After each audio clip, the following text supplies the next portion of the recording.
Assalamualaikum, saya Nur Nazhira binti Yusuf akan memulakan pembentakan kumpulan kami dan dimulakan dengan subtopik dasar harga maksimum.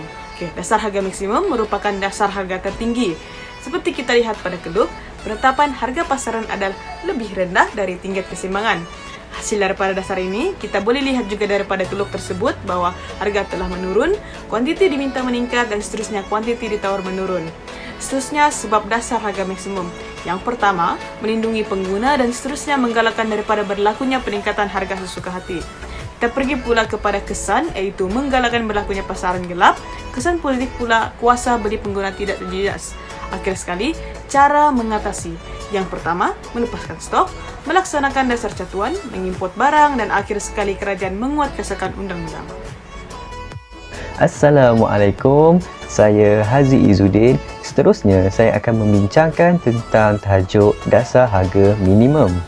Dalam tajuk ini, saya akan membincangkan tentang definisi apa itu dasar harga minimum, perubahan yang berlaku dalam keluk keseimbangan yang disebabkan oleh dasar harga minimum. Seterusnya, perbezaan dari segi kesan kedudukan tingkat harga dalam dasar harga minimum, iaitu tingkat harga dasar harga minimum sama ada di atas atau di bawah harga keseimbangan. Kemudian saya akan bincangkan tentang sebab-sebab berlaku dasar harga minimum, kesan berlakunya dasar harga minimum dan bagaimana cara untuk mengatasi dasar harga minimum. Saya Nur Arinami binti Azmi. Seterusnya, saya akan menerangkan mengenai campur tangan kerajaan dalam pasaran. Cukai jualan merupakan cukai tak langsung yang dikenakan terhadap sesuatu barang dan perkhidmatan yang menyebabkan kos pengeluaran firma meningkat. Seterusnya, beban cukai. Ia boleh dipindahkan oleh pengeluar kepada pengguna. Ia juga ditanggung oleh pembeli atau pengeluar.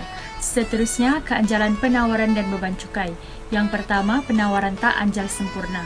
Berdasarkan keluk tersebut, kita dapati bahawa semua beban cukai ditanggung oleh penjual sebanyak P2 P0 seunit.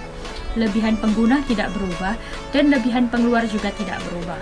Seterusnya, bagi penawaran tak anjal, beban cukai yang ditanggung oleh pembeli lebih kecil daripada beban cukai yang ditanggung oleh penjual. Lebihan pengguna dan lebihan pengeluar adalah berkurang. Seterusnya, penawaran anjal. Beban cukai yang ditanggung oleh pembeli lebih besar daripada beban cukai yang ditanggung oleh penjual. Lebihan pengguna berkurang dan lebihan pengeluar juga berkurang. Bagi penawaran anjal sempurna pula, semua beban cukai ditanggung oleh pembeli sebanyak P0 P1 seunit.